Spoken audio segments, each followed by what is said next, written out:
एक घना जंगल था जिसमें एक सांप और एक खरगोश रहते थे। सांप हमेशा खरगोश को फंसाने की कोशिश करता, पर खरगोश अपनी चालाकी से बच जाता। एक दिन सांप ने सोचा, आज तो इसे पकड़ ही लूंगा। जैसे ही सांप खरगोश पर झपटा, खरगोश तेज से पेड़ के छेद में घुस गया।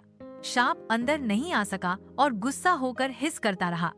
खरगोश ने मुस्कुराकर कहा, बुद्धि और चालाक दिमाग हमेशा जहर से तेज होता है। उस दिन के बाद सांप ने सीख ली कि होशियारी और दोस्ती दोनों जिंदगी में जरूरी हैं। जहाँ नैतिक, अक्ल और समझ से हर मुश्किल को हराया जा सकता है।